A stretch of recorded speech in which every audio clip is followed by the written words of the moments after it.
Coucou YouTube. Du coup, je sais pas si t'as remarqué, mais l'Iran s'est fait bombarder par les États-Unis et par Israël. Et là, il commence à y avoir la France qui veut bombarder globalement l'Europe en règle générale. Et il y a tout le monde qui a envie de bombarder l'Iran en ce moment. Donc, qu'est-ce qui se passe? Donc, on va regarder le vu parce qu'il y a plein de trucs qui vont parler de l'Iran dans le vu. Et donc, ça va nous permettre un petit peu de revenir sur tout ce qui s'est passé et de pourquoi l'Iran se fait bombarder en ce moment. Parce qu'en fait, moi, je croyais que l'Iran, à la base, elle était en train de négocier avec les États-Unis sur la question du nucléaire, justement. D'ailleurs, j'avais fait il y a longtemps une vidéo où je parlais du nucléaire iranien. Je vais vous la retrouver. Mais en attendant, n'hésitez pas, abonnez-vous. N'hésitez pas à faire tourner la vidéo si elle vous intéresse et si elle vous a appris quelque chose. Donc, l'escalade qui est arrivée, c'était en plein milieu d'un moment où les États-Unis étaient en pleine négociation avec l'Iran, précisément sur le nucléaire. Parce qu'en gros, globalement, pour vous la faire courte, globalement, c'est les États-Unis qui les ont aidés à l'époque où il y avait le Shah, parce que l'Iran voulait diversifier sa politique énergétique, notamment pour avoir du nucléaire civil. À ce moment-là, les États-Unis étaient en mode oui, bien sûr, on va vous aider. Ils leur ont amené des trucs, etc. Enfin voilà, ils ont coopéré là-dessus pour développer le nucléaire civil, notamment dans le contexte des chocs pétroliers où bon, c'était un petit peu.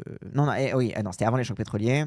Et après, il y a eu les chocs pétroliers et la révolution iranienne. Résultat, révolution iranienne, les États-Unis étaient en mode est-ce qu'on continue de traiter avec eux de la même façon ou pas? Il y a un petit moment où les États-Unis étaient en mode amis ou ennemis, mais très vite, l'Iran a été mise dans le camp des ennemis, et notamment en particulier parce que les États-Unis avaient beaucoup moins de contrôle sur la politique internationale, notamment la politique économique, sur le prix du baril du pétrole, parce qu'il y avait les chocs pétroliers, parce que le prix du baril du pétrole il a augmenté, les gens étaient en mode oh là là, les Iraniens ils veulent nous baiser avec le pétrole, c'est désormais nos ennemis, du coup ça a commencé à être un petit peu le truc. Et c'est à partir de ce moment-là où l'Iran, continuant son programme nucléaire civil au début, a attisé un petit peu la rancœur des États-Unis, parce que les États-Unis étaient en mode attends, on leur a filé le nucléaire à l'époque, c'est pas pour qu'ils nous vendent le baril de pétrole plus cher. Et du coup ils ont commencé à faire pression sur le fait que l'Iran n'avait plus le droit d'utiliser les infrastructures nucléaires parce qu'elles appartenaient aux États-Unis, que c'était du vol ou je sais pas quoi, enfin bref, leur truc habituel. Et progressivement, l'Iran a commencé à essayer de développer dans son programme de comment enrichir son uranium lui-même. Donc voilà, l'enrichissement de l'uranium, c'est pour faire le truc de base, pour faire les centrales, voilà. Mais si vous enrichissez beaucoup à partir d'un certain seuil uranium, vous pouvez faire une bombe avec. Et du coup, au tournant des années 90-2000, ça a été vraiment le gros focus de la question du nucléaire iranien. C'est est-ce que les Iraniens essayent de se doter d'une bombe nucléaire, sachant que Israël a la bombe nucléaire, merci les États-Unis. Donc ça a été le truc, est-ce que les Iraniens veulent se doter de la bombe nucléaire? Il y a eu des tentatives de négociation, notamment ouvertes par Obama à l'époque, pour notamment surveiller, pour mettre en place des accords de surveillance des infrastructures nucléaires iraniennes, pour s'assurer justement que l'Iran ne violait pas le traité de non-prolifération nucléaire, c'est-à-dire le traité qui interdit à de nouveaux pays de se doter de la bombe nucléaire, globalement. Et progressivement, à différentes étapes en fait de ces négociations sur le nucléaire iranien, ces négociations étaient de façon systématique et répétée sabotées à différents endroits, notamment par Israël, qui tenait absolument à maintenir l'Iran comme un État paria dans la région, et surtout ne jamais normaliser les relations entre l'Iran et ne jamais laisser que les relations se normalisent entre l'Iran et l'Occident, parce que l'enjeu d'Israël était aussi avant tout celle d'une hégémonie dans la région et que l'Iran menait cette hégémonie dans la région, etc. Et donc tout ça pour dire que en gros, dès que vous voyez des négociations sur le nucléaire iranien, c'est pas des négociations sur le nucléaire iranien, ils s'en battent les couilles du nucléaire iranien. C'est devenu, à ce stade en fait, c'est devenu un prétexte pour faire remonter les tensions avec l'Iran et pour justifier, comme on voit aujourd'hui, une bonne petite guerre contre l'Iran. L'objectif depuis le début, c'était de gagner du temps, le temps d'amasser des armes à la frontière de l'Iran. C'est ce qu'on a vu, parce qu'on voyait différentes étapes des négociations des États-Unis avec l'Iran sur le nucléaire iranien, etc. Et après, juste à côté, tu avais un article qui disait tel porte-avions est en train de mouiller dans la mer, dans le golfe Persique ou je sais pas quoi. Tel navire de guerre qui peut soutenir une guerre très continue, ou alors une guerre éclair ou je sais pas quoi, etc. Commence à être pendant les négociations nucléaires. Donc attends, ils sont en train de négocier et pendant ce temps, Trump est en train d'amasser le maximum d'armes pour préparer une guerre contre l'Iran. Donc en fait, c'est qu'ils négocient pas vraiment. Et sachant que dans les fameuses négociations sur le nucléaire iranien, l'Iran a cédé énormément de choses, tu vois. Ils ont accepté de renoncer sous contrôle international à l'enrichissement de l'uranium au-delà de tant de degrés, etc. Genre en vrai, on a vu de la part de l'Iran une forme de coopération, avec quand même des limites, cette coopération bien évidemment, mais de se remettre en fait sous la houlette de l'observation internationale et renoncer à vouloir obtenir la bombe, etc. Et pendant ce temps, tu avais les États-Unis qui amenaient de plus en plus de porte-avions aux frontières de l'Iran, quoi. Oui, c'est ça, c'est une redite un petit peu du Venezuela où pareil, le Venezuela, ça faisait quelques mois qu'ils étaient dans des négociations, là, pour le coup, sur le pétrole et pendant les négociations, on continuait d'amasser, des bateaux, dans les eaux internationales, pour encercler le Venezuela et pour préparer, leur opération de kidnapping de Maduro. La veille de la guerre, le ministre des Affaires étrangères omanais a dit que l'Iran acceptait de ne pas stocker d'uranium. Le lendemain, les États-Unis et Israël attaquaient. Exactement. Bah, c'est justement c'est là qu'on vient du coup dans le vu. Pardon, hop. Cette décision empêche. L'Iran accepte de ne pas stocker d'uranium enrichi. Cette décision empêche la constitution d'une bombe nucléaire. Donc l'Iran a accepté de ne pas stocker d'uranium enrichi sur son territoire. Ce qui quand même, d'un point de vue de souveraineté énergétique, pour ce qui est pour le nucléaire civil, aussi, les contraintes dépendent aussi de chaînes d'approvisionnement internationales. C'est une concession de fou, c'est une concession de malade. Donc ce qui est fascinant, c'est que là, on nous présente l'Iran, les grands méchants, il faut se défendre de l'Iran, etc. L'Iran, dans les négociations, a accepté de donner son cul. L'uranium enrichi, c'est que la bombe. Ok. Alors, pour parler indirect avec les États-Unis, a accepté de ne jamais constituer de stock d'uranium enrichi. À mon avis, la réalisation la plus importante est l'accord sur lequel l'Iran ne posséderait jamais de matière nucléaire permettant de fabriquer une bombe. Ok, donc j'imagine que c'est des matières nucléaires enrichies à haut pourcentage suffisant pour faire une bombe. On parle maintenant zéro stockage et c'est très très important car si on ne peut pas stocker de matière enrichie, il est impossible de fabriquer une bombe. Il y aurait également une vérification complète et exhaustive par l'AIEA, l'Agence internationale de l'énergie atomique. L'Iran réduirait ses stocks actuels de matière nucléaire au plus bas possible afin qu'elle soit convertie en combustible et que ce combustible soit irréversible. Ok, d'accord. Ce dont parle le vu, c'est donc que l'Iran a renoncé à stocker du nucléaire enrichi, mais quand même garder un stock qui permet strictement pour le réacteur à électricité et avoir des stocks que tu ne peux pas enrichir plus que ça. Donc en gros des trucs de t'as de l'uranium qui est je sais pas à 3% pour faire de l'énergie électrique et que tu gardes un minimum de ces stocks pour continuer de faire de l'énergie électrique mais que ces stocks tu peux pas les transformer en un truc qui te permet de faire des bombes. Donc ils s'engagent à fermer leur centrifuge. Oui, du coup j'imagine qu'ils s'engagent à fermer les trucs qui permettent d'enrichir. Il faut quand même, sachant qu'Israël a même pas signé le traité de non-prolifération et refuse d'être contrôlé par l'AIEA. Ah bah bien sûr, non mais attends, bref. Oui, si tu parles de la non-prolifération nucléaire, l'Iran accepte d'être contrôlé par l'Agence internationale de l'énergie atomique. Israël, ils s'en battent les couilles de l'Agence internationale de l'énergie atomique, ils sont en mode vous rentrerez pas dans notre territoire, hein, donc bref. Une annonce qui pourrait éloigner une intervention militaire américaine. Et donc voilà, donc l'annonce de l'Iran. Encore une fois, tu vois, l'Iran, et c'est un truc dans la diplomatie, l'Iran a tendance, j'ai pas envie de dire qu'ils sont parfaits, que c'est génial, qu'il faut faire confiance aux Iraniens diplomatiquement, etc.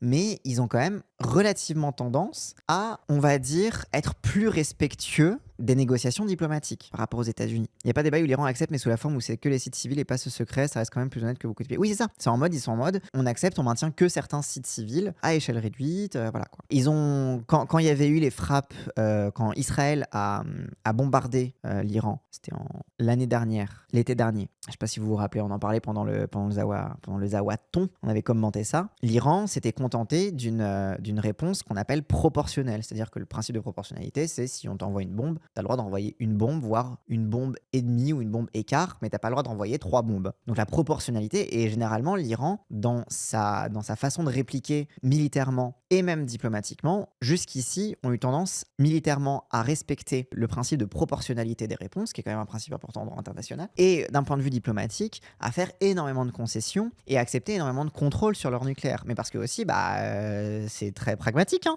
L'Iran, ils sont au bout de leur vie économiquement, ils ont une population qui a 2 doigts de se révolter, ils ont une population, d'ailleurs qui s'est révoltée il n'y a pas si longtemps que ça, ils ont une population qui ne fait plus confiance à personne, qui menace de plus en plus en fait la continuation de leur pouvoir, et donc ils ont intérêt à faire un maximum de concessions pour renouer avec une forme de comment dire, on peut pas vraiment parler de prospérité à ce stade, mais de stabilité économique qui puisse calmer les ardeurs, on va dire, d'une partie de la population, particulièrement du bazar. Ils sont très divisés en vrai, mais oui, alors évidemment qu'ils sont divisés, d'autant qu'en ce moment, comme tout le monde, globalement comme tous les dignitaires se font buter régulièrement, en fait il y a énormément de changements de tête au sommet du régime, que ce soit au niveau du sommet des commandements militaires ou de la hiérarchie politique, et donc ça fait aussi que en fait chaque nouvelle tête impulse parfois aussi des trucs contradictoires et va donner un petit peu plus de poids à une faction qui jusqu'ici était minoritaire, etc. Donc oui, il y a une immense division politique au sommet du pouvoir iranien qu'il faut prendre en compte bien sûr. Mais en tout cas voilà, jusqu'ici, les Iraniens étaient en mode, on discute, on veut bien accepter des concessions. Nous, tout ce qu'on veut, globalement, c'est d'alléger la situation pour calmer les ardeurs de notre population. Vous n'avez pas besoin d'enrichir quand vous avez autant de pétrole, donc je ne suis pas content des négociations. Donc Trump, il était en mode oui, de toute façon, ils ont du pétrole, donc vous n'avez pas besoin de nucléaire, arrêtez. En fait, parce que les États-Unis, concrètement, c'est quoi l'intérêt des États-Unis? C'est de rendre l'Iran entièrement dépendant du pétrole. Genre, encore une fois, c'est pourquoi je vous ai raconté tout le truc de oh là là, ils leur ont filé le nucléaire à l'époque, etc. Et puis après, il y a eu les chocs pétroliers, ils ont pris le seum. Bah, c'est parce que l'idée que l'Iran puisse se tourner vers d'autres sources d'énergie, puisse faire pivoter son économie autour d'autres ressources qui, du coup, n'intéressent pas les États-Unis, bah, ça va à l'encontre des intérêts de Trump. Trump, son intérêt, c'est d'avoir globalement des puits de pétrole dans lesquels il peut puiser comme il veut, quoi. Les États-Unis et Israël ont lancé une opération majeure contre l'Iran. Donald Trump promet que Téhéran n'aura jamais d'armes nucléaires. Et donc c'est ça, tu vois, en fait c'est aussi ça pourquoi je vais vous faire passer par tout ça, etc. Parce que pour sortir des propagandes de guerre habituelles, des trucs comme ça, etc., c'est que, rappelle que l'Iran était prêt à renoncer à tout stockage d'uranium enrichi. Ils étaient prêts à dire oui, l'Agence internationale de l'énergie atomique, venez surveiller nos sites, tout va bien, etc. On se met sous votre botte, on accepte tout. Et Trump a bombardé en disant il faut les empêcher d'avoir la bombe nucléaire. T'as déjà réussi à les empêcher par tes négociations. T'aurais signé. Sauf que Trump n'avait aucun intérêt de signer. Parce que son intérêt, c'est que l'Iran soit l'ennemi existentiel de l'Occident et soit surtout sa réserve mondiale de pétrole, quoi. Opération militaire exceptionnelle, on en est presque revenu à l'opération militaire spéciale russe. Mais bien sûr. Et parce qu'on ne dit plus le mot guerre. Vous remarquerez dans les médias, on parle plus vraiment de guerre. Ou alors on parle de guerre que quand faut justifier de remettre le service militaire et d'être encore plus autoritaire envers la population. Mais on parle plus de guerre, on parle d'opérations militaires, d'opérations extérieures, les OPEX. On fait plein d'opérations extérieures en Afrique notamment, genre au Mali, etc. Les OPEX. On leur donne des super noms en mode Barkhane, Serval, je crois, je sais plus, bref. C'est opérations militaires, c'est pas des guerres. L'armée américaine mène actuellement une opération massive afin d'empêcher cette dictature. Bon, opération militaire qui n'a pas été votée par le Congrès, mais bon, on n'est plus à ça près, bien évidemment. Comment ça, la démocratie aux États-Unis? Quoi, pardon? Notre objectif est de défendre le peuple américain en éliminant les menaces du régime iranien, un groupe de gens vicieux et méchants. En fait, ce qui est fascinant avec Trump, quand on veut étudier la propagande de guerre, c'est que Trump, il fait la propagande de guerre américaine classique, mais sans aucun chichi. C'est-à-dire qu'avant, il disait oui, les femmes, oui, quand même, les droits de l'homme, etc. Lui, il réduit ça à la substantifique moelle, c'est des méchants. Et nous, on est des gentils. Mais parce qu'en fait, pour moi, je trouve que c'est fascinant parce que finalement, il révèle ce que dit la propagande de guerre depuis le début, c'est on est les gentils, eux, c'est les méchants, quoi. Very hard, terrible people. Hein. Vraiment, very bad people. Restez à l'abri, ne quittez pas votre domicile. Il est très dangereux de sortir dehors. Des bombes vont tomber partout. Lorsque nous aurons terminé, prenez le contrôle de votre gouvernement. Il sera à vous. Ce sera probablement votre seule chance pour plusieurs générations. Le truc de rétablir la démocratie en Iran, tu l'entends plus dans les médias en France. Ah mais bien sûr, mais on s'en bat les couilles maintenant de la démocratie en Iran. Maintenant, on a switch, on va en parler après parce qu'on va parler un petit peu de la propagande de guerre qui commence à se diffuser en France, mais pas besoin de justifier une attaque quand tu dis que tu ne fais que te défendre. Cette vaste opération nommée Fureur épique par le Pentagone. Fureur épique. Genre Epic Furor. Ah, Epic Fury, ok d'accord. So epic! Oh, that's so epic, dude! Oh, look at my fury, it's epic! Oh. Ouais, épique, fureur, hein. Ouais, fureur. Et c'est cette combinaison de forces qui nous permet de faire ce que je voulais faire depuis 40 ans. Le mec, il dit ça fait 40 ans que j'ai envie de pilonner l'Iran, maintenant je peux enfin le faire grâce aux États-Unis. Yes, merci. Genre le mec, ouais, c'est son rêve mouillé, quoi. Khomeini est donc une des personnes. Khamenei, c'est toujours. L'ayatollah Khomeini, il est mort depuis longtemps, hein. Vous n'êtes pas obligé de dire Khamenei. C'est compliqué vos trucs, hein. Les plus malfaisantes de l'histoire est mort. C'est ce qu'a annoncé donc Donald Trump ce soir. L'un des personnages les plus malfaisants de l'histoire. Alors, j'en connais pas mal d'autres. Il y en a quelques-uns qui sont pires. On va dire ça comme ça. À la télévision d'État iranienne, le présentateur en larmes à l'annonce officielle de la mort du guide suprême. L'ayatollah Khamenei est mort en martyr. L'allégresse dans plusieurs villes du pays. La nuit, illuminée par des rires. Et ça, bon, on va parler un petit peu de ça. C'est un truc qui est revenu énormément dans tous les médias. Regardez, le peuple est heureux de se faire bombarder. En fait, les gens, c'est juste le bordel. Rappelle, il y a même pas 1 ou 2 mois, t'avais des grandes manifestations qui ont été réprimées dans le sang. Donc oui, ça m'étonne pas que les gens soient en mode « chais ». Le mec est mort, tu vois. Sauf qu'en fait, souvent dans ce genre d'image, on nous donne pas beaucoup d'indications, on va dire sociologiques sur les personnes qui sortent, quoi. Oui, c'est ça, c'est comme au Venezuela. Je suis sûr qu'il y a des gens qui étaient contents que Maduro se fasse kidnapper. Bon, la question. Bon, alors au Venezuela, je connais un petit peu plus la situation politique et on peut se poser la question de l'orientation politique de ces personnes et de ce que faisaient leurs parents avant Chavez, notamment dans le domaine de l'électricité et de l'énergie en règle générale. Mais en fait, c'est vraiment le truc, c'était pareil en Irak, quoi. En Irak, c'était regardez, on va vous filmer ces Arabes qui sont très heureux que les États-Unis viennent les libérer, etc. Et ça a fini par un enlisement et des bombardements, une déstabilisation, une destruction du pays pendant des années. Encore aujourd'hui, l'Irak s'en remet même à peine, tu vois. Genre, l'Irak est encore dans la sauce à cause de cette putain de guerre, quoi. Mais ça fait partie justement de ce genre de propagande de guerre émotionnelle. C'est un petit peu le genre de truc dont je vous avais parlé dans ma vidéo sur les femmes et la propagande de guerre. C'est toujours quelque chose qui est instrumentalisé parce que c'est la dimension, on va dire, émotionnelle de la propagande de guerre. Il y a une dimension technique de la propagande de guerre, mais la dimension émotionnelle, ça va être regardez, le peuple est heureux, ne vous posez pas de questions. Si vous voulez le bien du peuple, alors regardez ces gens-là qui rient, qui sourient, etc., etc. Et genre, encore une fois, certaines scènes de liesse se comprennent parce que, bah oui, t'avais une vraie colère envers à la fois le gouvernement, c'est-à-dire la direction politique de la vie du pays, et en même temps envers le régime, notamment le verrou religieux mis sur la politique et le fait que quelle que soit la personne pour qui tu votes, in fine, c'est une personne qui va devoir plaire aux gardiens de la Révolution, au guide suprême, etc., etc. Il y a ce système politique qui a plusieurs systèmes ou qui a plusieurs tiers où finalement la démocratie, une apathie envers la démocratie qui est de plus en plus grandissante parce que en fait, quelle que soit la personne pour qui tu votes, in fine, ce sera quelqu'un qui sera quand même sous l'autorité du guide suprême. Donc, bien évidemment, on aurait sûrement exactement les mêmes scènes chez nous si quelqu'un bombardait Macron. Bah oui, si demain quelqu'un kidnappait Macron, mais je suis sûr qu'il y aurait des gens qui sortiraient en joie, qui feraient la fête, tu vois. Mais sauf qu'il y a deux choses là-dedans. C'est que ces scènes de bonheur-là n'indiquent absolument rien sur la projection à long terme des personnes qui sortent faire la fête. Genre, il peut y avoir des gens, parce que ça faisait plusieurs mois que l'Iran était sous une chape de plomb. Depuis, on va dire, la fin et l'étouffement du mouvement social qu'il y a eu en début d'année, il y avait un sentiment un petit peu de chape de plomb dans une partie de la population, notamment la population de Téhéran, sur le fait de sortir. Il y avait une espèce de couvre-feu mental, en fait, dans la tête des gens. Et donc, tu as un petit peu ce truc-là de « vas-y, on va braver ce couvre-feu mental » et on fait sortir toute la pression qui s'était abattue sur nous depuis la répression des manifestations. Donc, tu as ça.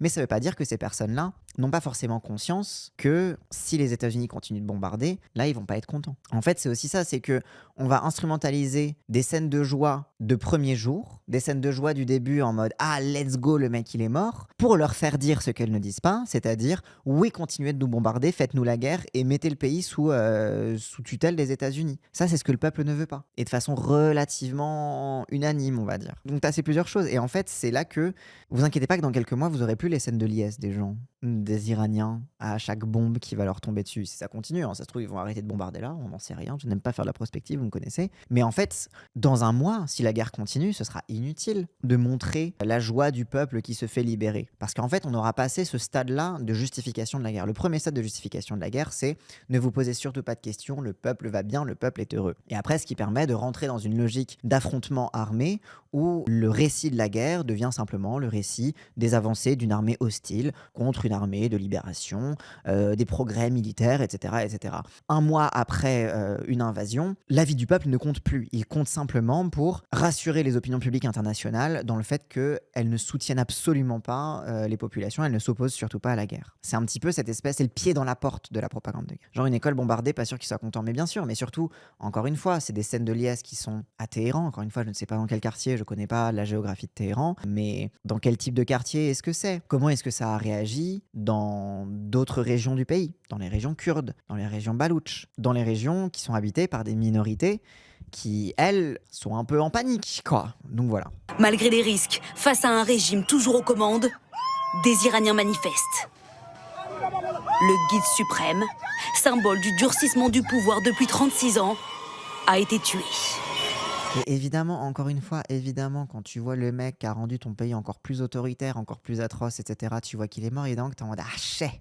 Mais ce qui est d'autant plus atroce, c'est qu'on nous montre la joie des mêmes personnes qui vont probablement se faire bombarder demain, se faire buter sous les bombes américaines, qui vont se faire encore plus détruire la vie. On aura utilisé leur rire du passé pour justifier leur mort présente, quoi. T'es mal, la Syrie, oui, la Syrie, t'avais des gens, ils étaient en mode la chute de Bachar, mais mon rêve. Et après, bah, c'est devenu ce que c'est devenu, quoi. Un enlisement, une guerre civile atroce, la progression de l'État islamique et une instrumentalisation des minorités les unes contre les autres. Ceux qui sont tristes, bizarrement, ça montre pas à la TV. Parce qu'il est intéressant dans ce vu, c'est que ceux qui sont tristes, c'est ceux qui sont à la télé d'État, donc ceux qui sont un peu obligés parce que c'est la propagande. Ne faites pas confiance à ces larmes, c'est de la propagande. Mais par contre, faites confiance à ces cris de joie. Ça, c'est pas de la propagande. Allemagne, Japon, Canada. Voilà, par exemple, là, vous voyez au-dessus, Allemagne, c'est quoi ce drapeau-là? C'est le drapeau de la monarchie. Mais en fait, non, en fait, genre, je veux dire, quitte à dire, oh là là, quitte à être un immense impérialiste, à vouloir un changement de régime et à vouloir le retour de la démocratie, pourquoi tu veux remettre une monarchie qui a brutalisé, martyrisé, massacré, torturé les oppositions, les minorités ethniques, etc., etc. Pourquoi on nous vend le drapeau du chat? Pourquoi on nous vend le drapeau de la monarchie alors qu'elle a été tout aussi meurtrière envers son propre peuple? Là, on rentre dans les images de propagande qui sont qui sont encore plus douteuses, quoi. Surtout que la diaspora iranienne descendante de communistes exilés, elle existe aussi. Oui, t'as une diaspora qui descend de communistes exilés, mais elle est énormément invisibilisée, ou alors même, j'avais vu un TikTok de quelqu'un qui parlait du fait qu'il faisait partie de la génération dont les parents avaient fui parce que communistes, et que les communistes se sont fait globalement poutrer par le régime, même si c'est ceux qui ont participé à faire la révolution, quoi. Oui, c'est lors du film de Kairon, exactement. Le film de Kairon, il en parle, il est vachement bien d'ailleurs. Mais du coup, donc je voyais un TikTok, quelqu'un qui disait, il faisait partie de cette génération des enfants des exilés communistes de la révolution iranienne, et qu'il était un peu désespéré de voir autour de lui d'autres gens dont les parents étaient communistes, qui, de par leur sociabilité dans les milieux de la diaspora iranienne qui sont largement monarchistes, en fait, des enfants de communistes finissaient par se dire, ce serait peut-être pas si mal le retour de la monarchie, et qu'en fait, t'as aussi cet oubli générationnel, mais qui se fait aussi parce que, en fait, quand t'es exilé dans un pays et que tu rentres dans une communauté d'exilés qui a une dominante idéologique, très souvent, cette dominante idéologique, par capillarité, peut finir par te convaincre ou d'éteindre sur toi, quoi. Tsahal assure avoir tué 40 hauts responsables. L'Iran confirme la mort de 4 très hauts gradés qui se trouvaient à la même réunion que le guide suprême. Le régime iranien décapité, colère de ses partisans, environ un quart de la population. Hier soir à Téhéran, les larmes des plus conservateurs des Iraniens. Et voilà, attention, hein. Vous voyez des Iraniens, mais attention, ils sont conservateurs. Ne faites pas confiance à leurs larmes. Ça, ce sont les mauvais Iraniens. Ça se trouve, ils pleurent parce qu'ils ont conscience que c'est la sauce et qu'ils sont en guerre, hein. Mais voilà, ne faites pas confiance à ces gens-là. Pourquoi ils mettent la femme voilée? Parce qu'ils sont conservateurs. C'est des islamistes. Il y en a une autre à côté, elle le porte à l'iranienne. On voit ses cheveux, elle le porte très légèrement sur l'arrière de la tête, etc. Le fameux voile à l'iranienne, etc. Donc, pourquoi vous concentrez sur celle qui porte le voile de façon plus stricte, on va dire, mais pas les larmes de la meuf où on voit ses cheveux? Parce qu'il y a une image de ceux qui pleurent, c'est ceux qui ne méritent pas notre empathie, parce que de toute façon, c'est des islamistes. Mort à Israël, mort à l'Amérique. Basé. Moi, je suis d'accord, hein. Les frappes américaines divisent dans plusieurs villes du pays. Ses habitants dénoncent l'intervention militaire de Donald Trump. Je suis très triste. Nous entrons dans une nouvelle guerre. Guerre après guerre, ça n'a pas de fin. Et cela n'aboutit qu'à des massacres d'innocents. Oui, parce qu'en attendant, aux États-Unis, ils ont eu l'Irak, l'Afghanistan, le truc, t'es en mode, en fait, on n'en peut plus de vos guerres. Genre, c'est vraiment, c'est stop, on voit le pattern. Et c'est, en vrai, bien de montrer aussi qu'il y a des manifestations aux US, quoi. Selon les derniers sondages, 49% des Américains étaient fermement opposés à une attaque en Iran, seulement 27% favorables.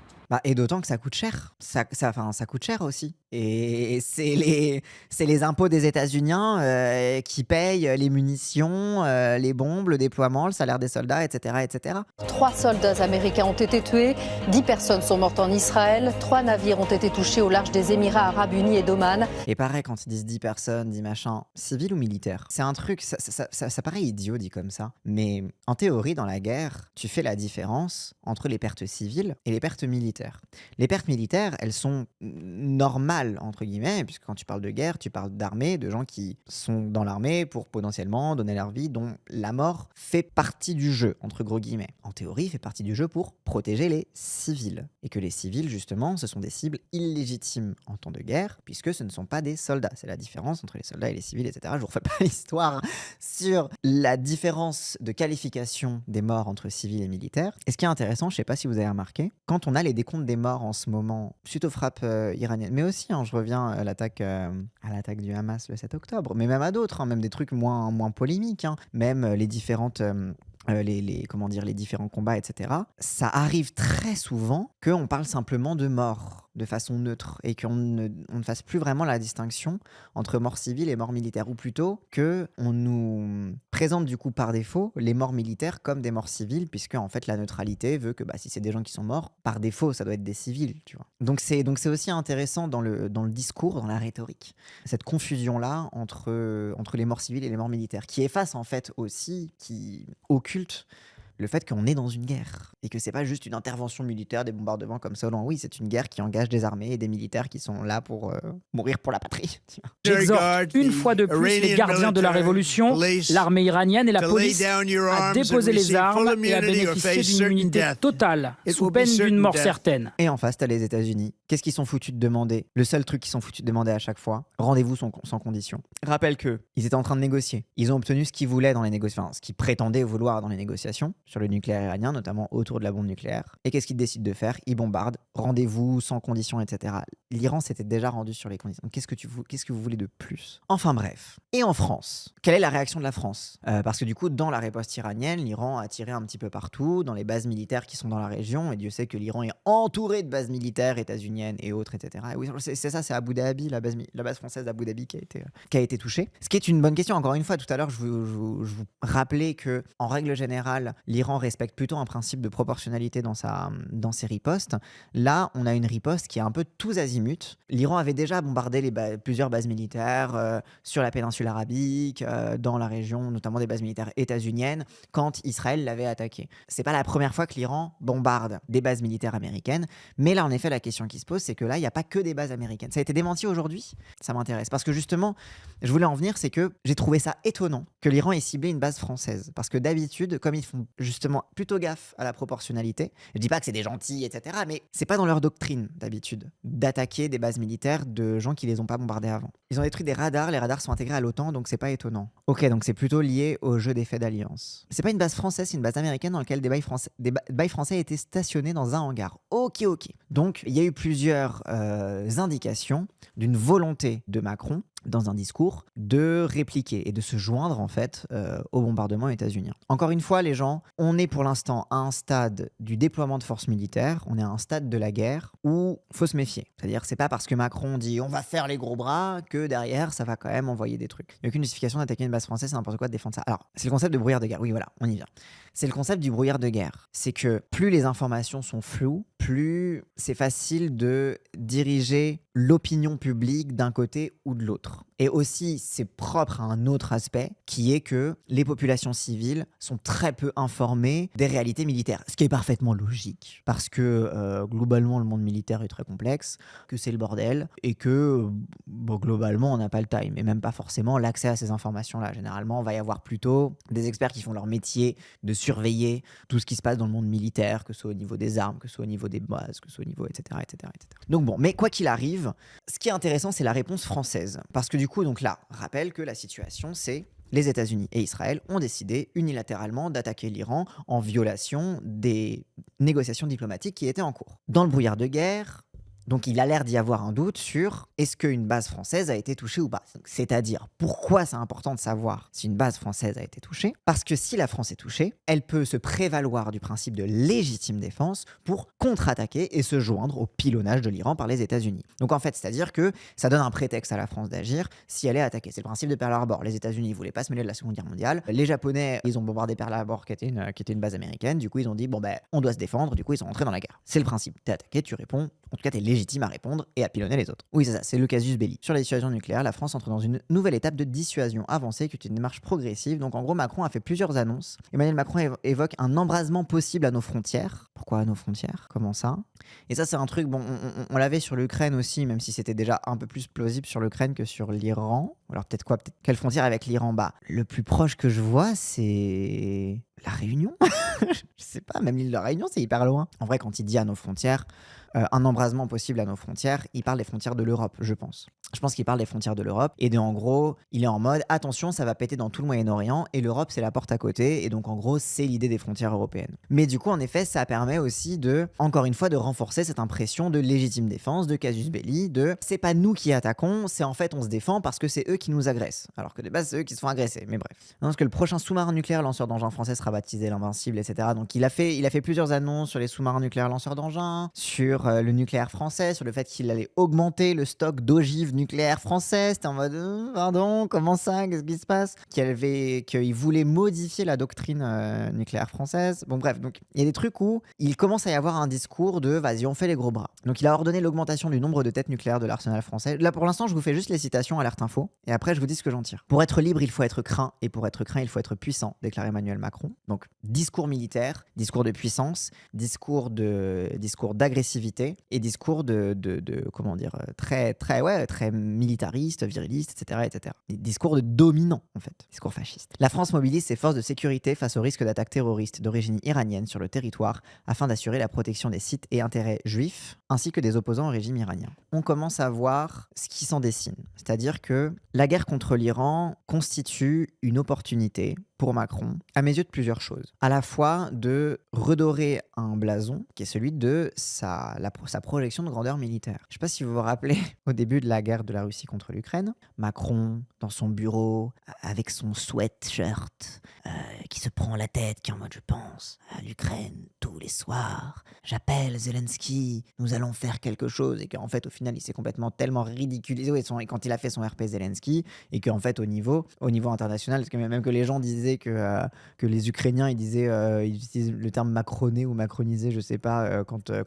tu fais les gros bras, mais que derrière, il n'y a rien. Et en fait, ça s'est complètement dégonflé. Et en fait, sur l'Ukraine, il a voulu faire une projection de sa puissance, de régénérer son mandat au travers justement de cette projection de oui, mais peut-être que vous ne m'aimez pas sur l'économie, mais je suis le seul à pouvoir vous protéger des guerres. Et en fait, globalement, il s'est complètement ridiculisé parce que il tenait pas sa parole, il promettait des trucs que derrière, il accomplissait pas. Et que, à force de trop vouloir tryhard à se présenter comme le grand médiateur et le grand négociateur, bah en fait, au final, il se rangeait systématiquement aux côtés, finalement, il se retrouvait, en fait, le cul entre deux chaises, entre les intérêts états-uniens, et un peu britanniques, mais surtout les intérêts états-uniens et les intérêts ukrainiens, et qu'il était incapable de trancher entre la puissance états-unienne et sa volonté de faire genre, il sauve l'Ukraine. Donc, on a déjà un premier truc, c'est le truc de il faut être craint pour être respecté, etc. C'est vraiment ce discours-là. C'est le truc de c'est une opportunité pour Macron de reprendre un capital politique qu'il était en train de perdre et qu'il avait complètement perdu. Et encore une fois, tu vois, genre là, je parle pas concrètement d'un point de vue purement militaire, etc. Moi, je reste sur le domaine de la politique intérieure et de qu'est-ce qu'il essaye de projeter. Et enfin, c'est l'autre truc. La France mobilise ses forces de sécurité face au risque d'attaque terroriste d'origine iranienne. On a ce truc-là qui fait le lien avec Macron qui dit un embrasement possible à nos frontières, etc.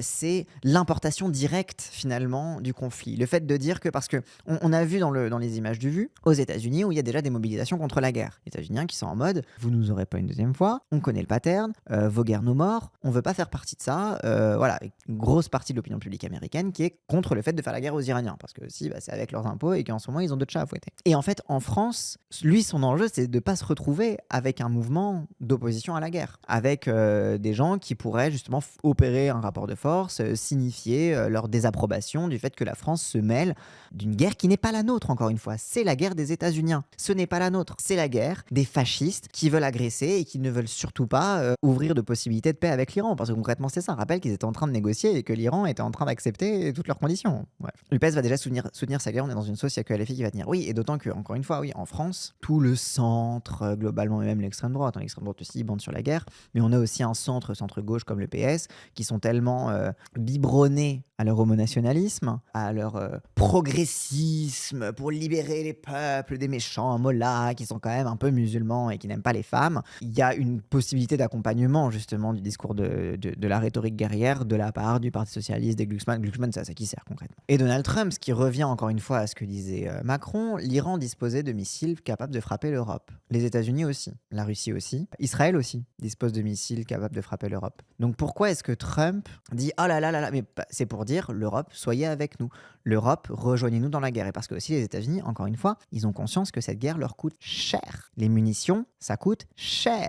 Le cours des matières premières est très très très élevé. Ça coûte très très cher. Donc Trump a intérêt à ce que l'Europe rejoigne sa guerre pour que ça lui coûte moins cher. Pas forcément parce qu'il a besoin d'un soutien, etc. Mais parce qu'il a conscience que ça va lui coûter cher et que déjà sa population, elle en peut plus et que les gens, ils veulent pas de sa guerre. Alors du coup, il se dit, bon, quand même, aidez-moi à alléger le coût de ma guerre. C'est concrètement, c'est juste ça. Donc pourquoi il dit que l'Iran dispose de missiles capables de frapper l'Europe, etc. Oui, c'est vrai, Israël aussi. C'est pas une justification pour les pilonner. Donc pourquoi vous faites ça pour l'Iran? Mais tout simplement pour, encore une fois, essayer d'emmener avec déjà les États européens et les opinions publiques européennes. Et c'est ce qu'on voit progressivement aussi dans les médias français. C'est que de plus en plus, le discours devient celui de la France est attaquée. D'où? De quoi? De comment? À quel moment? Non, absolument pas. Mais pourquoi on dit que la France est attaquée? Pour justifier une violation du droit international, c'est-à-dire d'avaliser une agression. Et les médias français continuent de décrédibiliser le droit international. Évidemment que c'est un truc qu'on a chroniqué depuis le 7 octobre avec le génocide à Gaza, etc., etc. Globalement, le droit international est en train comme ça, en train de regarder. Faites quoi, putain? Mais j'existe, bordel! Et donc là, on l'a absolument partout dans les médias où cette propagande commence à s'installer de dire globalement le droit international, on s'en bat les couilles, c'est nous qu'on est les gentils, ceux qui sont les méchants, et du coup, on a le droit de leur faire subir tout ce qu'on veut. Vous êtes interloqué ce matin par tous ceux qui, au fond, sont contents de voir Netanyahou et Trump faire le sale boulot. Mais en fait, c'est pas un boulot qu'il fallait faire. Le boulot, il a été fait par la diplomatie et par les négociations. C'est quoi le sale boulot? Et encore une fois, tu vois ce thème du sale boulot de faire la guerre sans l'aimer.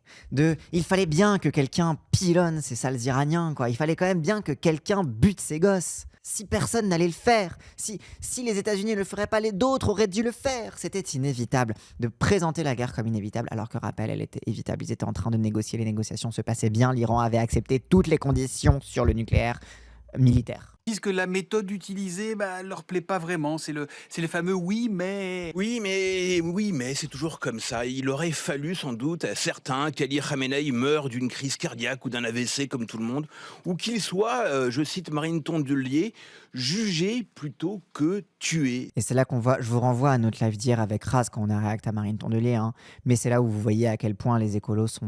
Enfin, les écolos, j'ai pas envie de le mettre sur le dos de tous les écolos, mais à quel point Marine Tondelier est dans l'accompagnement total du fascisme international.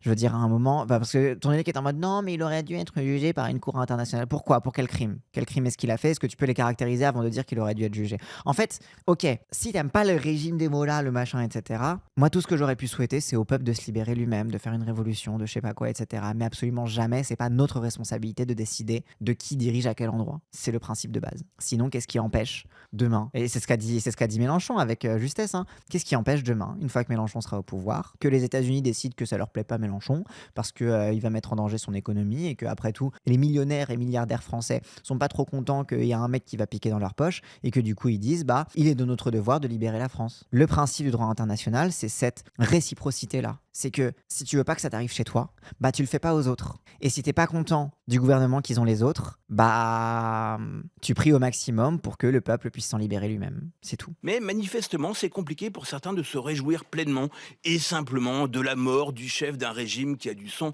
français sur les mains. Quand on pense par exemple à l'attentat de la rue de Rennes en 1986 où 42 Français tués le 86 On va nous ressortir un attentat de 1986 pour justifier qu'il faut buter les Iraniens. 1986. Mais du coup, on est en guerre contre l'Iran depuis 86. Oui, je sais pas, apparemment.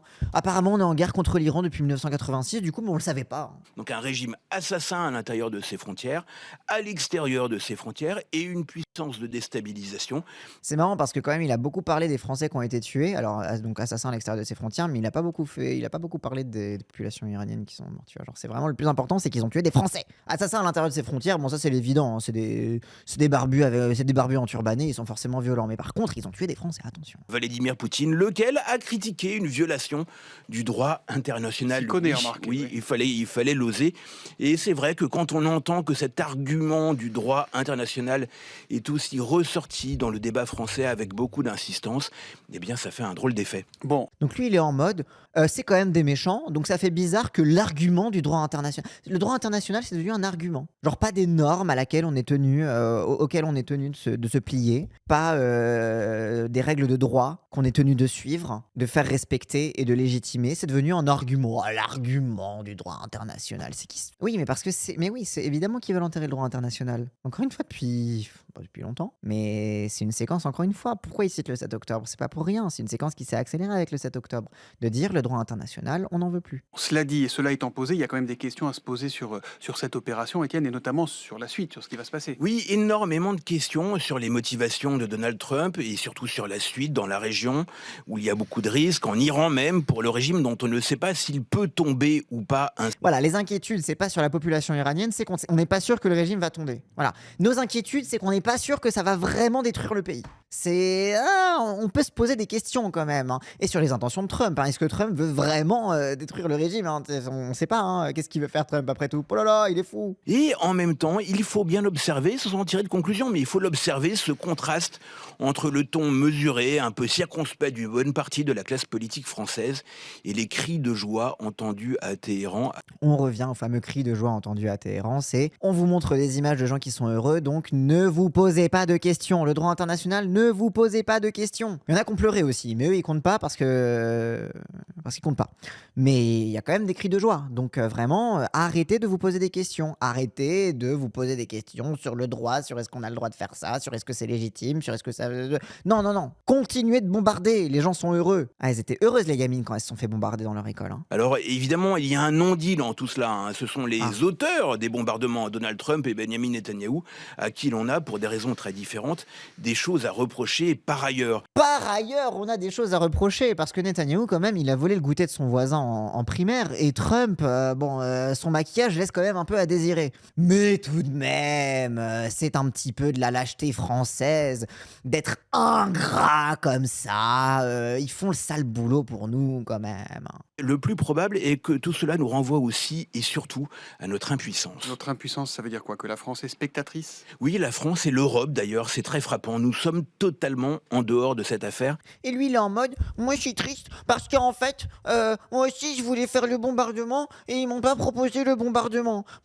Et du coup, ils font le bombardement sans moi et ils s'amusent sans moi alors que moi aussi je veux le bombardement. C'est ça, c'est l'impuissance de la France. C'est parce que au nom de la puissance et de la domination, c'est quand même inquiétant que l'Europe se mette pas à bombarder des pays comme ça à l'autre bout du monde. C'est quand même inquiétant qu'on bute pas des civils, nous aussi. Nous aussi, on veut faire partie du club des puissants. On veut faire partie du club des grands, qui ont le droit de bombarder les gens et qui ont le droit de détruire des pays entiers. Nous aussi, parce que ce serait la preuve qu'on est un vrai grand pays occidental. C'est quand même la preuve de notre déclassement international, quoi. On se contente simplement de buter des Africains. Mais est-ce qu'on peut pas passer aux Arabes pour une fois, hein? Encore une fois, c'est pas des Arabes, mais bon, je dis Arabes parce que pour eux, dans leur tête, c'est les mêmes, by the way. C'est des Arabes, sauf quand c'est des partisans de la monarchie, là, c'est des Perses. Ils sont purs de sang. Intéressant d'ailleurs dans les discours sur l'Iran, c'est qu'on leur réserve le même traitement que l'idée générale des Arabes, des arabo-musulmans, etc. Mais par contre, quand ils sont monarchistes, là, on parle de la grandeur de la Perse, de la civilisation millénaire iranienne. Et ce qui colle totalement avec la politique de suprémacisme ethnique des monarchistes iraniens. Mais bref, j'y reviens pas. Comme à l'époque de la guerre au Mali où les armées Touareg étaient confondues avec Al-Qaïda. Oui, bon, c'est des basanés qui ont des turbans bizarres. Comment tu veux faire la différence entre les Touareg et Al-Qaïda, quoi? Bref. Je vous cite Zelensky. En Europe, il y a eu les célébrations de Noël et du Nouvel An. Le temps que les politiques reviennent de congé, l'ayatollah avait déjà tué des milliers de personnes. Fin de citation. Voilà, regardez, même Zelensky, il est d'accord qu'on bombarde l'Iran parce que Zelensky aussi, il dit que l'ayatollah, il est méchant. On a l'accord des Ukrainiens pour bombarder l'Iran. Qu'est-ce que vous voulez de plus? Les Ukrainiens ne sont utiles pour eux que pour justifier leur guerre impérialiste. C'est tout. Bah, du coup, ça aide pas l'Ukraine à contre-attaquer sur la... Genre, en fait, j'ai même pas envie de répondre à ça. En fait, vos logiques d'alliance internationale, c'est des logiques de guerre mondiale. Je suis désolé de vous le dire. C'est vraiment des trucs. Mais en fait, lui, il est pote avec lui qui fait ça. Donc en fait, c'est normal de l'attaquer lui. Ok, d'accord. Et donc, so what? La Chine aussi, hein. La Corée du Nord aussi. Ils ont envoyé des soldats, etc. Pourquoi on n'attaque pas la Corée du Nord? Vu que la Corée du Nord aussi, elle aide la Russie. On n'attaque pas la Chine. La Chine aussi, elle aide... En fait, c'est la logique des dominos. Et si vous pensez en termes d'alliance, c'est exactement ce qui se passe. Tu vois, l'Iran a attaqué partout, elle se retrouve face à l'OTAN où quand tu bombardes quelque chose qui appartient à l'OTAN, ils ont des nukes. Ah oui, c'est vrai, ils ont la bombe nucléaire, c'est vrai. Mais attends, mais je croyais que l'Iran avait la bombe nucléaire du coup. Je comprends pas. Parce que je croyais que tout ça c'était à cause de la bombe nucléaire hypothétique de l'Iran. Du coup, pourquoi on peut bombarder l'Iran? Non, c'est compliqué. Et voilà, c'est cette même logique d'alliance et de domino d'alliance. Voilà, relisez vos cours sur la Première Guerre mondiale. Encore une fois, je dis pas que c'est exactement ce qui va se passer parce que l'Iran a l'air relativement isolé. C'est ce qu'observent beaucoup de gens en ce moment, c'est que la Russie globalement, elle a autre chose à foutre parce qu'elle est bien en galère en Ukraine. Mais j'ai l'impression que ce qui se passe, c'est que comme l'Iran a répliqué un peu tous azimuts, forcément ça a activé la logique des alliances du bloc occidental, donc les alliances de l'OTAN, la France qui veut s'en mêler, l'Europe qui dit nous aussi on est important, etc., etc. Donc ce truc-là où du coup l'Iran se retrouve face à elle à un front d'alliance qui n'attend qu'une chose, c'est de fondre sur l'Iran, mais par contre l'Iran se retrouve de son côté avec ses propres alliances qui sont un peu mises à mal parce que la Chine va jamais se mêler à ça. La Russie, ils ont d'autres chats à fouetter, c'était bien utile pour eux quand l'Iran les deux, mais bon là ils sont un peu en mode... Je pense qu'en attaquant l'Iran, ils ont conscience, encore une fois, peut-être qu'il y a des choses qui vont bouger du côté de la contre-alliance autour des réseaux d'alliance de l'Iran, etc. Mais je pense que à part un soutien logistique de base comme ils en offrent habituellement, la Chine va pas tant bouger. La Russie non plus, pas tant que ça. Au contraire, ils vont profiter de l'opportunité pour continuer d'avancer en Ukraine. Pourquoi on va pas se retrouver face à une guerre mondiale? C'est parce que justement, ce domino d'alliance existe pour le bloc occidental, mais n'existe pas pour l'Iran. Et donc en fait, ça va être surtout une guerre déséquilibrée et en fait une guerre complètement asymétrique de tout l'Occident qui n'attend que de fondre sur sa proie, quoi. Rien n'empêche, c'est pas parce que la guerre ne sera pas mondiale que ce ne sera pas une guerre d'enlisement. Ça a été le cas pour l'Irak, tu vois, typiquement. Ça a été le cas pour l'Afghanistan, qui ont été des guerres où une partie du bloc occidental a été agresseur et en face c'était un pays isolé, mais ça n'a pas empêché les armées occidentales de s'enliser parce que en fait une guerre ça se gagne pas si facilement que ça en fait. Donc c'est surtout ce qui menace le bloc occidental qui se rentre dans cette guerre, c'est l'enlisement, l'épuisement et en fait la fuite en avant vers plus de militarisme pour solder les contradictions politiques nationales. Ok, donc le thème les macronistes et le droit international et on finit là-dessus. Le droit international interdit ce genre d'opération. Pour vous, le droit international n'est pas une boussole absolue. Ce que je dis, c'est que le droit international ne peut pas être un totem d'immunité pour ceux qui ne le respectent pas et qui le violent matin, midi et soir. Le régime iranien, le régime des mollahs, n'a pas respecté le droit international quand il a assassiné des manifestants et des étudiants. Il n'a pas respecté le droit international quand il a empêché des femmes de vivre librement, de se vêtir comme elles le souhaitaient. Il n'a pas respecté le droit international quand il a appelé à la destruction d'un État, Israël, à la déstabilisation de toute une région, en cherchant à obtenir l'arme atomique. C'est bien que tu mentionnes Israël d'ailleurs, parce que du coup Israël, il a respecté le droit international quand il a fait un génocide. Il a respecté le droit international quand il a colonisé un territoire. Ah oui non pardon, c'est vrai que c'est le droit international qui a autorisé Israël à coloniser un territoire, pardon. Mais du coup, le droit international, il faut le questionner un petit peu, parce que le droit international, c'est pas magique. C'est presque comme si le droit international n'était que la résultante des rapports de force existants au sein de la société internationale. C'est marrant, ça. Oui, quand tu fais la chasse aux gamines en abaya, quand ton gouvernement mutile des manifestants, tu respectes le droit international, peut-être? Bah non, ça aussi, c'est une violation du droit international. Pourtant, on demande pas à bombarder la France. Et en fait, c'est ça, c'est le truc, le droit international, ça devient un truc où ils savent encore qu'ils doivent s'en référer, parce qu'ils peuvent pas non plus admettre qu'ils se torchent avec. Mais du coup, ils plaident pour un droit international un peu à... Voilà, géométrie variable, quoi, en mode... le droit international, c'est surtout pour dire que eux, c'est les méchants, parce que c'est comme ça que ça fonctionne. Pour la France, le droit international, pour les pays occidentaux, le droit international, ça fonctionne comme ça. La Cour pénale internationale, ça sert à juger les dirigeants de pays africains qu'on n'aime pas. Le droit international, c'est pour asseoir notre domination, pour donner une légitimité à notre domination politique, économique, militaire, coloniale sur les pays du Sud. Et c'est ça, c'est que, on se surprend quand même que, oh là là, regardez, le droit international, la géométrie variable. Mais c'est ce qu'a toujours fait la France au final. Donc le droit international ne peut pas devenir un totem d'immunité pour ceux qui le bafouent matin, midi et soir. Les démocrates disent souvent que la gloire de la démocratie, c'est de la respecter même à l'égard de ceux qui ne la respectent pas. Vous dites l'inverse. Moi, ce que je crois, c'est que... La démocratie ne peut s'appliquer qu'avec ceux qui jouent le même jeu. Et vous remarquerez que dans tous ces trucs-là, exit les négociations. Exit le fait que, si tu veux parler de droit, de démocratie, etc., il y avait des négociations entre les États-Unis et l'Iran. L'Iran avait accepté des concessions majeures sur la question du nucléaire. Donc Donc le fameux casus belli là, des États-Unis en mode ils veulent la bombe nucléaire, etc. L'Iran s'était plié. Exit complètement cette réalité-là. Qu'il y avait, si tu veux parler de démocratie, de droit, de machin, il y avait un acte de droit qui était en train d'être négocié. C'est cet acte de droit qui a été tué. Moi, je crois que le monde a besoin de règles si on veut l'apaiser. Mais que pour faire appliquer ces règles, il faut assumer la force. Parce que la réalité, c'est qu'aujourd'hui, les règles ne sont pas respectées par un certain nombre de puissances sans qu'il y ait la moindre conséquence. À chaque fois qu'il y a une intervention qui ne respecte pas le droit international et que vous avez des responsables... Et du coup, Israël, quand ils ont fait un génocide contre les Palestiniens. Fallait pas employer la force ? Ah non, c'est vrai, Israël, c'est le bastion de la démocratie au Moyen-Orient. Pardon. Politique ou diplomatique qui explique que c'est un scandale de violer le droit international, mais qu'il n'y a absolument aucune conséquence. En fait, c'est un discours suprémaciste. Moi, j'aime bien le fait qu'en ce moment, Mélenchon, il parle beaucoup de suprémacisme et qu'il l'inclut beaucoup dans son logiciel. J'ai vu passer un tweet qui disait oh là là, alors que on soutient Mélenchon, alors même que Mélenchon, il a une vision claquée du racisme, en mode c'est des méchants, etc. C'est un truc psychologique. En vrai, en ce moment, il commence de plus en plus à intégrer la question du suprémacisme dans son logiciel et dans tous ses discours, le fil rouge, c'est le suprémacisme.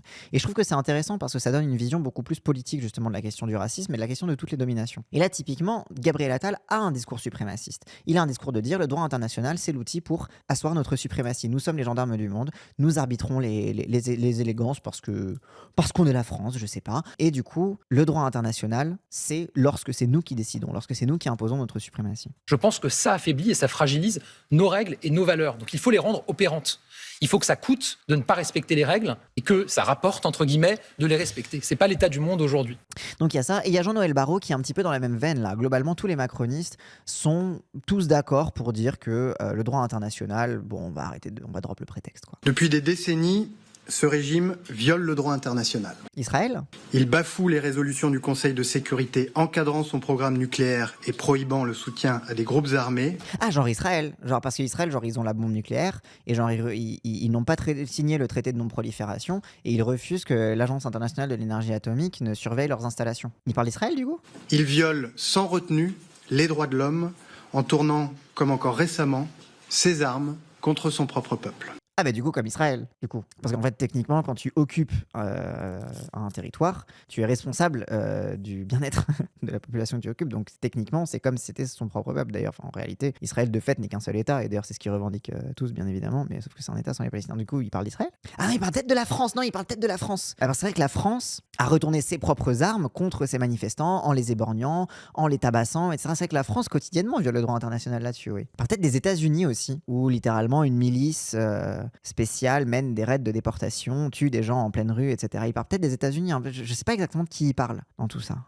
Il est profondément regrettable que cette situation n'ait pu être réglée dans le cadre des institutions internationales qui sont les seules susceptibles de créer les fondations d'une paix et d'une stabilité durable. Mais alors du coup, tu condamnes le fait que les États-Unis aient voulu négocier bilatéralement sur le nucléaire ? Parce que du coup, quand les États-Unis ont négocié de façon bilatérale sur le nucléaire iranien, ils ne sont pas passés par les instances internationales, du coup c'est pas bien. Mais du coup, quand la France, elle négocie de façon bilatérale avec des pays, c'est pas bien parce qu'il faut passer par l'ONU. Ah non, c'est bien parce que c'est nous et que c'est... Ok, d'accord. J'essaie de comprendre. Hein. C'est compliqué, ouais. Le langage de technocrate, c'est...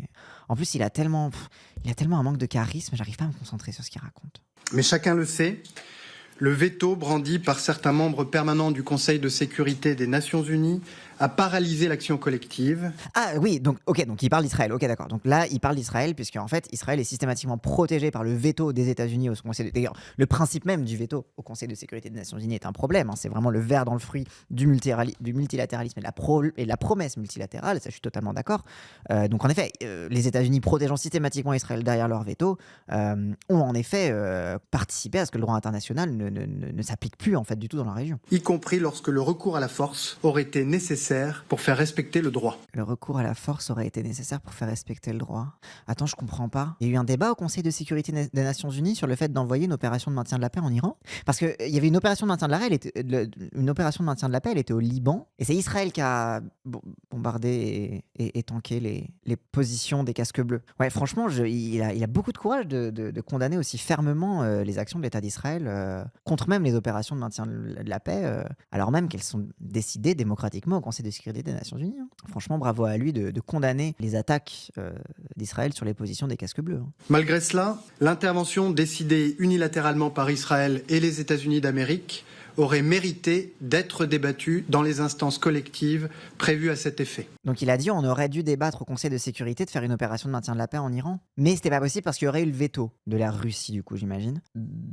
Mais du coup, c'était quand même, il fallait quand même le faire. Parce qu'il fallait en discuter dans les instances prévues à cet effet. Mais il vient de dire quand même que les instances prévues à cet effet, elles fonctionnent pas. Du coup, qu'est-ce qu'il faut penser exactement? C'est bien ou c'est pas bien? Je comprends pas. T'es content ou t'es pas content? Ils sont vraiment en mode, c'est pas bien. Il aurait fallu en discuter. Voilà, en réalité, les instances prévues à cet effet, des instances où la France est présente. Hein, il parle évidemment pas du tout du Conseil de sécurité des Nations Unies. Il parle du fait que la France a le seum de ne pas avoir été à la table pour dire ouais, on est les plus forts. Alors c'est tout. Encore une fois, la France a une réaction de petit qui a le seum de devenir finalement une puissance moyenne. Et c'est pas grave, c'est ok. La France c'est une puissance moyenne, c'est pas grave. Si être une puissance hégémonique, c'est aller buter des gens partout dans le monde et ah mais merde, on le fait aussi, merde. Mais attends, je comprends pas. On est des petits, on est des grands hégémons super puissants, je comprends pas. Pour avoir la justification internationale, les Russes veulent pas le progrès et la paix, donc on y va quand même sans l'autre. Oui, je suis d'accord avec toi, Cyril TG. En vrai, c'est que je pense que la France prétend qu'elle aurait préféré que ce soit débattu au Conseil de sécurité des Nations Unies, que la Russie mette son veto et que du coup, face au veto russe, l'OTAN décide unilatéralement d'attaquer l'Iran. Et qu'ils disent « Ah là là, comme la Russie a mis son veto, alors que la Russie ne devrait pas avoir à mettre son veto, parce que vous comprenez, ils sont en guerre contre l'Ukraine, du coup on y va avec l'OTAN et on y va tous ensemble, etc. » Encore une fois, voilà, la France voulait être à la table pour montrer qu'elle fait partie de la cour des grands, quoi, globalement. Chacun aurait ainsi pu prendre ses responsabilités, car ce n'est qu'en se confrontant au Conseil de sécurité que le recours à la force peut revêtir la légitimité nécessaire. Donc bref, tout un gloubi-boulga pour dire ouin ouin, on n'était pas dans la boucle d'organisation de l'anniversaire. Mais en fait, quand nous on fait des OPEX, ça n'a pas autant d'aura que quand les USA font des opérations Epic Fury, ils font des plus gros missiles, nous faut de plus gros missiles. Oui, c'est ça. C'est vrai qu'on appelle nos OPEX, on les appelle Barkhane, Serval, alors qu'on pourrait les appeler Epic Fury. So epic, bro!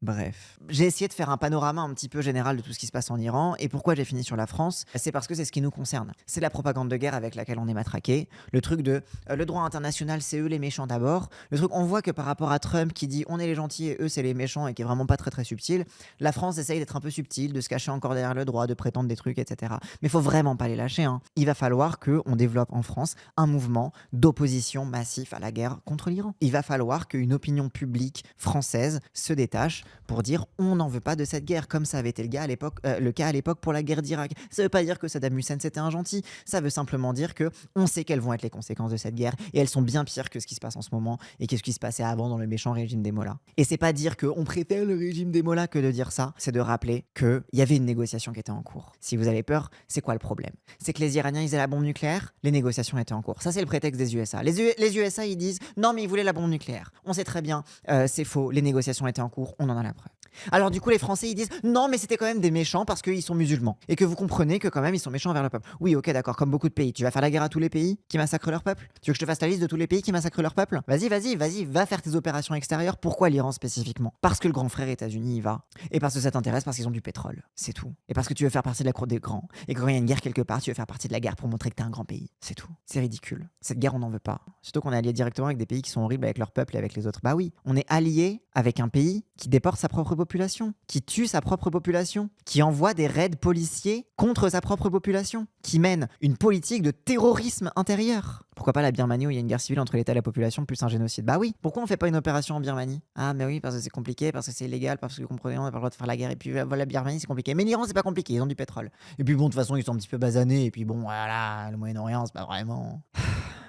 Bref, l'arc propagande de guerre est ouvert. On va essayer de suivre ça de près. Va falloir être très très très solide. Va falloir vraiment être solide. C'est le genre de truc qui, encore une fois, revoyez ma vidéo sur les femmes et la propagande de guerre. C'est une vidéo qui parle surtout de l'Irak et de la Palestine, mais ça parle surtout de la façon dont des prétextes sont utilisés pour créer du consentement à la guerre. Et dont notamment, on va utiliser nos propres référentiels suprémacistes, celui de les femmes, celui du droit, celui de machin, etc. Même l'utilisation du droit international est un prétexte suprémaciste. Quand Gabriel Attal parle du droit international et vous dessine un petit peu ce droit international à double à double tranchant, à double standard, que en fait le droit international ça vaut que pour les gens que nous on n'aime pas, et que en fait posez-vous pas la question sur les violations du droit international que commet la France, et même pas que contre son propre pays mais aussi dans les autres pays, parce que la France c'est quand même viole le droit international un petit peu partout dans le monde, c'est un peu sa spécialité, et qu'en fait tout ça c'est pas sérieux, c'est pas des arguments de bonne foi, c'est pas des gens qui croient véritablement au droit international, c'est pas des gens qui croient véritablement aux droits des femmes, aux droits des peuples à disposer d'eux-mêmes, etc. C'est toujours des éléments de justification pour créer du consentement à des guerres qui sont impopulaires. Parce que les guerres, elles sont impopulaires. Parce que ça coûte cher. Parce qu'il y a quand même une humanité commune. On a beau dire le racisme, etc. Il y a quand même une conscience d'humanité commune. Que, bah oui, quand il y a des civils qui meurent, les gens ils sont en mode c'est crade. Et on veut pas de ça. Et genre c'est atroce. Même s'il y a la loi du mort kilométrique. Même s'il y a le principe de oh là là, c'est des morts qui sont loin et que vous comprenez, ça ne nous touche pas vraiment nous. Malgré tout ça, il y a quand même un principe d'humanité commune qui a drivé des mouvements pacifistes et des mouvements contre la guerre de partout dans le monde, dans l'histoire, etc. etc. Et eux, le principe de la propagande de guerre, c'est de neutraliser au maximum ça, pour vous faire croire qu'il y a des vrais doutes et qu'il y aurait de vraies justifications à aller massacrer et terroriser une population. Voilà, qu'il y aurait des vraies raisons à ça, et qu'en fait, si on se penche un petit peu, on peut se poser la question. Et c'est pour ça que c'est une arme assez redoutable, parce que ça en appelle toujours à des trucs auxquels on croit tenir, des aspects qu'on pense, des trucs en mode, voilà, encore une fois, les droits des femmes, les trucs comme ça, qu'on pense qui nous distinguent et qui font de nous une nation supérieure aux autres. Ah, c'est vrai que chez nous, quand même, on traite pas les femmes comme ça. Ah, c'est vrai que quand même, chez nous, on ne traite pas nos manifestants comme ça, etc., etc. Et en fait, c'est que des aspects qui visent la propagande de guerre, et c'est un petit peu ce que je dessine dans ma vidéo. C'est avant tout un discours de suprémacisme et de flatterie. Le but de la propagande de guerre, c'est de dire on est quand même les gentils. Et du coup, on ne peut jamais s'imaginer être les méchants. Et en fait, c'est ce principe-là de se dire que de se sortir soi-même de toute remise en question, en réaffirmant en fait des points de suprémacisme qui flattent simplement le sentiment de supériorité de la population et qui, du coup, neutralisent toute remise en question, tout doute, tout mouvement contradictoire à l'intérieur de la population. Voilà.